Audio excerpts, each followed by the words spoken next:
We start with issues from the energy sector. And the Chamber of Petroleum Consumers, COPEC, says Ghana lost in excess of 30 million cedis in revenue from a transaction at the bulk oil storage and transportation company, BOST, involving an unlicensed company. Among others, COPEC is alleging the losses were at every stage of the value chain, from the sale of some 1.8 million barrels of crude oil to fees collected for holding the rest of the crude.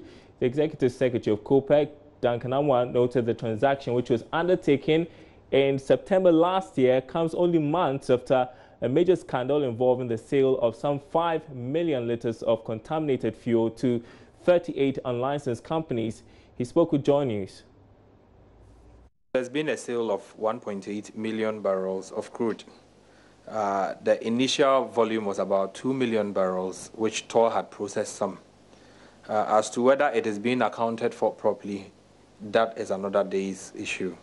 Now, it is on record that BOST, who imported the product, has sold off. Now, the question as to whether it was right to sell is another question that would also, have to be answered in the coming days. What we found, however, is to the effect that BOST went selling at a time that prices were going up on the world market. BOST was the only company across the world that was selling crude for lower, than the benchmark. At the time prices were going up by the day, it moved from the 50s to 60, it even crossed 70. BOST was the only company across the world that would agree to sell crude at a discount of $2, not $1. BOST could have sold this product cheaply for the Brent plus a premium of $0.82 as of September 2017. BOST decided to negotiate and agree on a discount whose basis you struggle hard to fathom. We've probed and pushed for answers. They are not coming. The only bit we now realize is that a transactional loss of about $5.4 million would have been occasioned per this transaction alone from BOST and BB Energy. The bit that is also intriguing is that you are selling products in tank at Temoyo refinery to a company that is not licensed by the NPA. So when did this happen? In September 2017, about 5 months ago. And then you find a sale having been carried out as we speak. Even the amount for $54 that was agreed to be paid, not everything has been settled. 5-6 months down the line.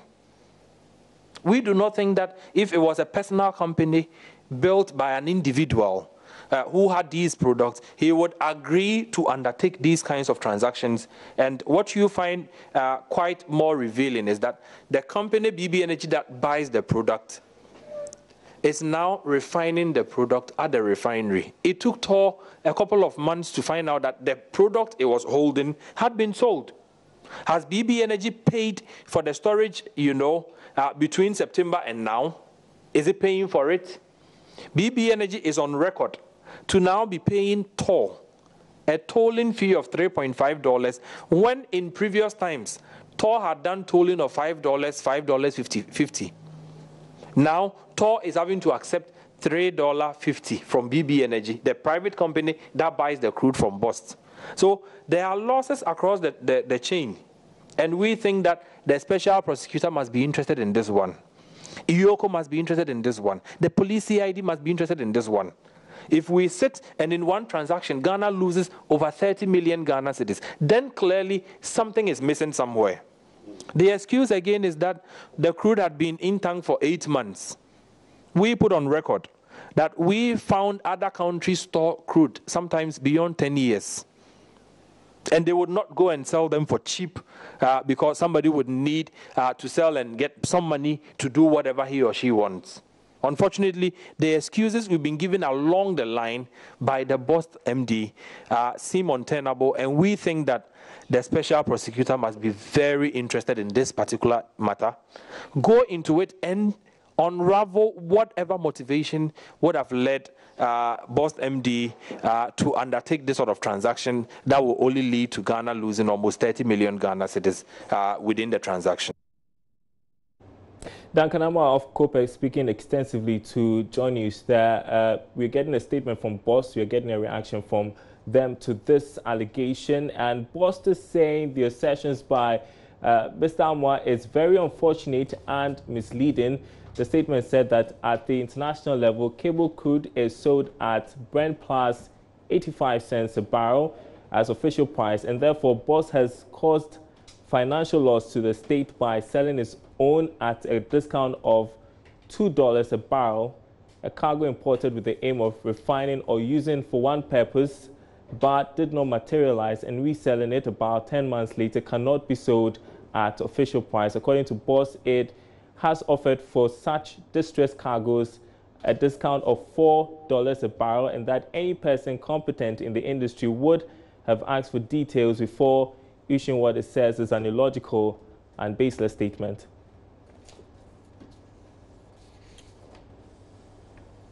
Well, turning away from that, former chief executive of the Tema Oil Refinery, Dr. Yakoto, is backing down on some suggestions that Ghana's crude from the Jubilee and 10 fields should be refined locally for use.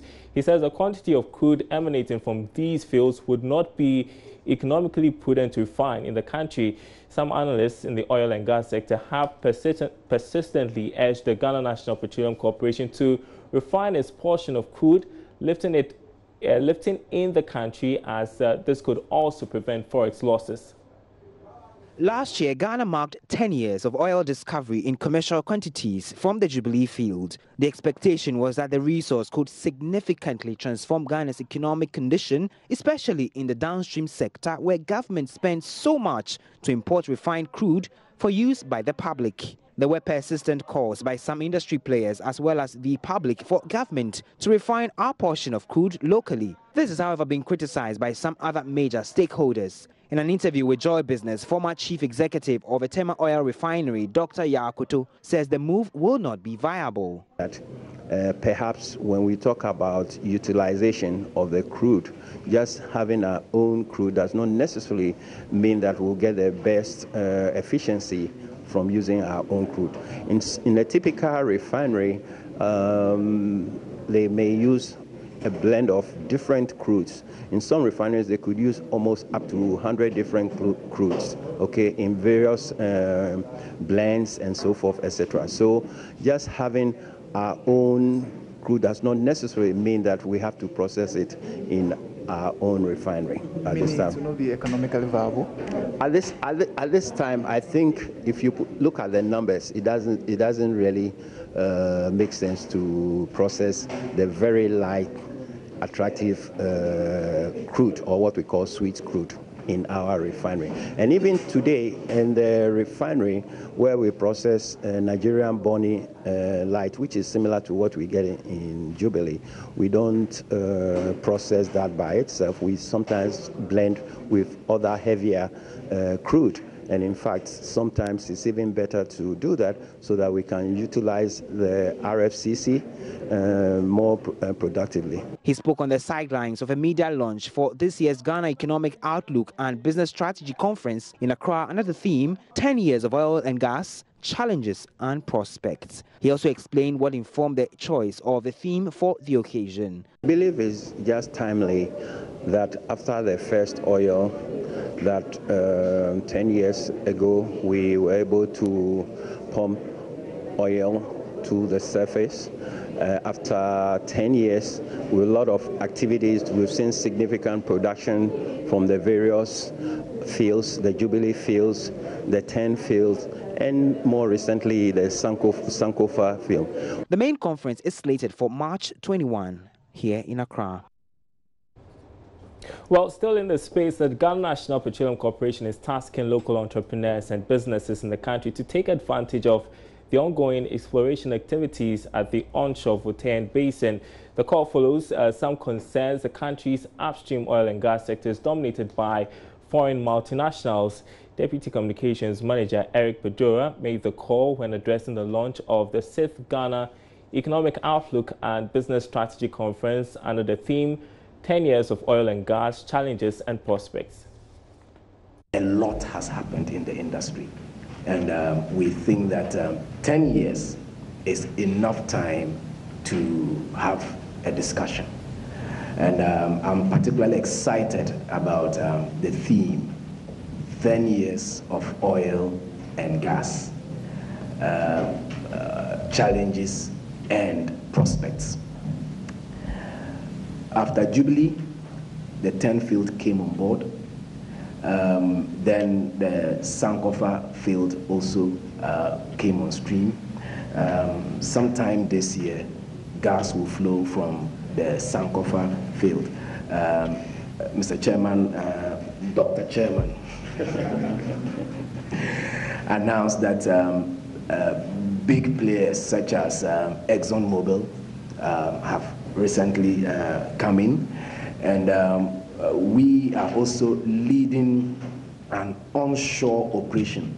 We call it the Voltairean Basin Project. Now, the Voltairean Basin occupies about 40% of Ghana's landmass, and GMPC is leading some exploration efforts in this area. So the coming years are going to be very exciting, and I would like to see this conference discussing the opportunities that this brings to our local entrepreneurs. If we can't go into the main operations, which is very expensive.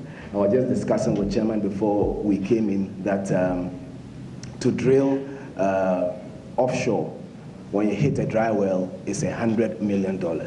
How many companies will be able in this country to get $100 million to invest in drilling just one well? But you see, there are service areas that we can also take advantage of. And for me, I think that this conference should look at those other areas. What are the low-hanging fruits that Ghanaian entrepreneurs can also be part of the operations in the oil and gas chain? Away from oil and gas, and the Food and Beverage Association says some companies in the beverage industry are in a difficult position at the Tema ports following what it describes as frequent breakdown and inefficiency of the tax stamp affixing machine installed there. Now, this machine, which was provided by government, is aimed at affixing stamps on all cigarettes, hard liquor and carbonated drinks imported into the country. Executive Secretary of the Association, Samuel Agri, says the development at Tema calls for urgent action. Some of the producers and importers directed their imports and then the local production to the tax affixing facility at Tema, the old Supply Commission warehouse, to be precise. Now, what is happening is that the product that has been sent there and the time consuming, if you have a 40-footer container that has to be affixed with stamps, then the challenge is that the time that they will use to affix the stamps will take you almost a day. Sometimes you are not able to get the whole container done, and therefore they have to carry it on to the next day. And there's just a simple container. A simple container, because let me use one of the products, like the carbonated drinks that comes in the cans. Last Friday, products were sent there. Yesterday, for instance, or let me say Saturday, when they started affixing the stamps, the whole day, only 40 containers, 40 cartons was able to be affixed with the stamps out of the 2,350 cartons. Now, each container of 40-footer gives you 2,350 cartons. So if a whole day or half day, you could use only the period to affix 40 cartons of those stamps, then it means that if you do your own calculation, what it means is that you need about 4 or 5 days to get one container done, or maybe more. So you ask yourself, all the numerous importers, if we should redirect our stocks there, and especially now that we don't, the local producers or the bottlers are not able to get the machines in place. And as law demands, we need to get the stamps affixed. So the position is that you take your production to that facility to get them affixed. Now, women, especially in Africa, have been urged to remain consistent in their push towards making progress leadership roles. Now, the call was made at the Yale Leadership Forum organized in Accra.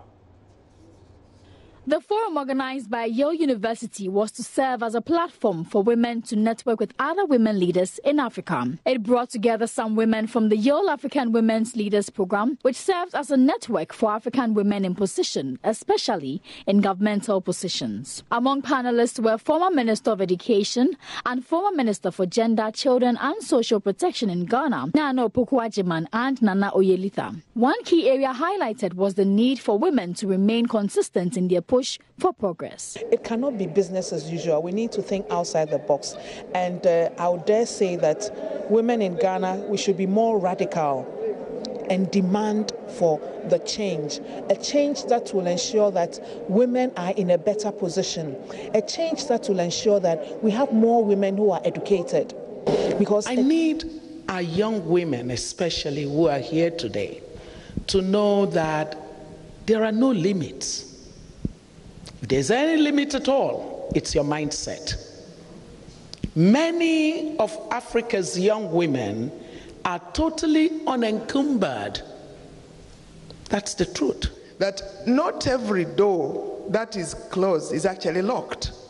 And quite often doors are not, nobody can see if you are the other side of that door. So whenever there is a door, knock, open it, because it is not locked. And if you get in there, don't get satisfied with whatever is there. Keep looking to see if there are inner rooms, if there are other doors, and keep looking for mentors. You can't do it alone. So young ladies, what do I advise you to do? The doors may be closed, but they are not locked. Speaking to Joy Business, President of Yale University, Peter Salovey, expressed optimism over efforts being made worldwide to create the enabling environment for women to grow. Here in Africa, I noticed that women have the same challenges they have in my country, right? There are the usual prejudices, there are the usual expectations, and they can hold women back. It almost seems like a global phenomenon. Having said that, we're seeing amazing changes right here before our eyes. This is clearly going to be the decade of women in leadership, especially in government, throughout the world, on the continent, in North America, and elsewhere. The forum, which forms part of the Yale University's president's 6-day visit to Ghana, will be followed by a town hall on strengthening the education sector, which will be held on Tuesday, March 13. Reporting for Joy Business, Karen Dodu. Some of these things we have got to admit. For the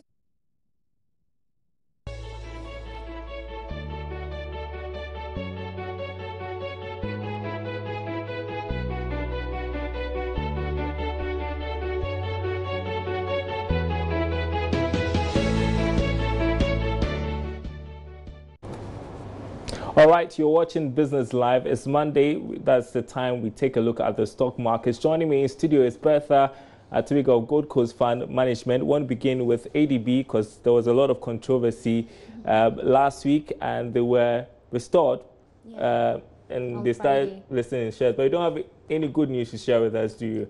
Well, after the ban was lifted on Friday, we didn't see any shares trading in ADB on the stock market, and we didn't see any shares trade today as well on the market. And why is that? People think it's ADB risky? is not a very liquid equity. You can compare its liquidity to the likes of ETI, CAL, EcoBank, and even EGL. The shareholders of ADB are not as much as we have in these other equities, and it is not. That makes it not a liquid equity on the market. And even right now, there's a possibility that if somebody wants to offload, like sell off his or her shares to another buyer, they might not get a buyer easily. And we should not forget that it has also exposed the equity to some kind of risk on the market. So, and the market is already risky, so investors should be very careful about investing in it. But if you're looking at probably long-term gains, you could consider ADB. And one thing is the equity has also added about 1.88% to investors' capital from year open. It began the year at 5.85 Ghana cedis, and as of Friday, it was trading at 5.95 Ghana cedis, and there was an appreciation of 10 pesos on its year open price. So it's not a very liquid equity, we are not seeing much trade in it as we see in other equities on the market. So that's what's happening with ADB on the exchange. All right, but generally the market is not performing well, you've been telling me. What's happening? Well, for the past 3 weeks, we've seen the stock market actually dip.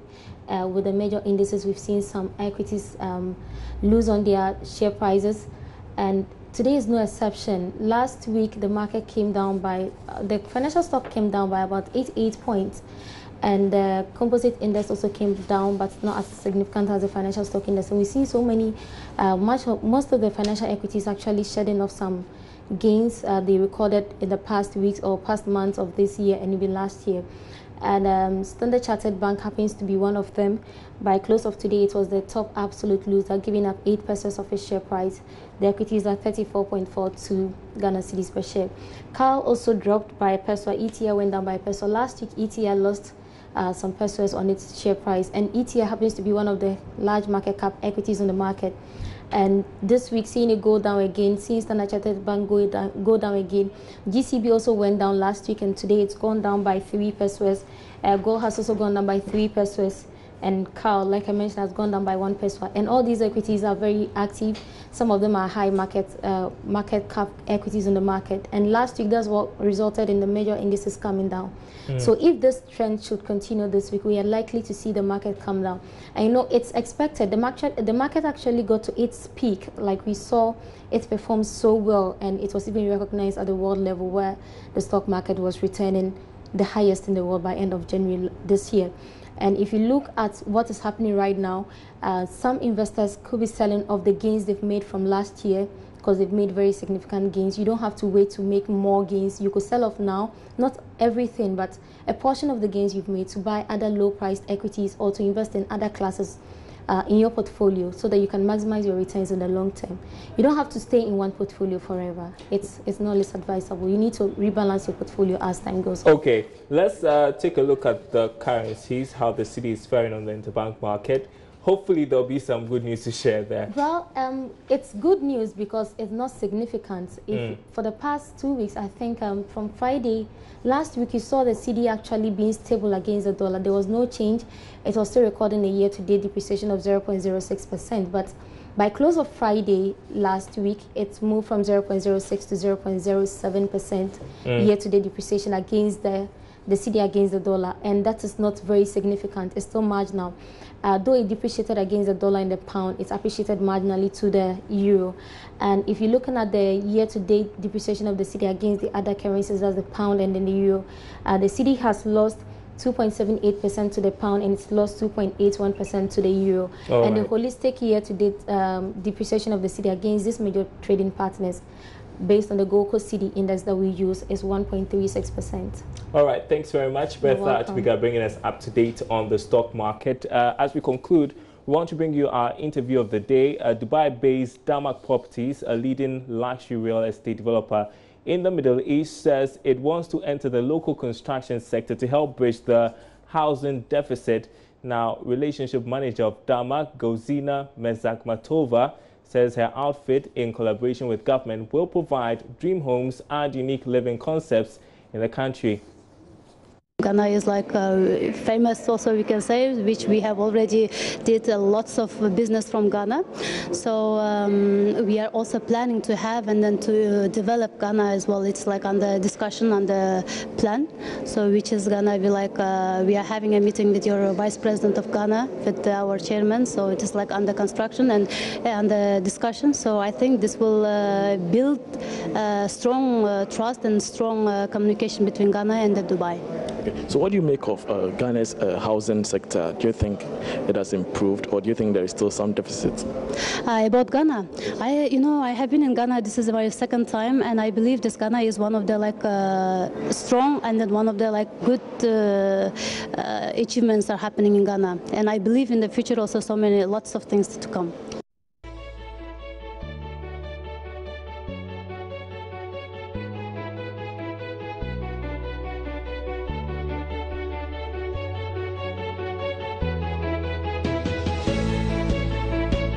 And thanks for watching our program tonight. My name is Daryl Kwao. We are back same time tomorrow.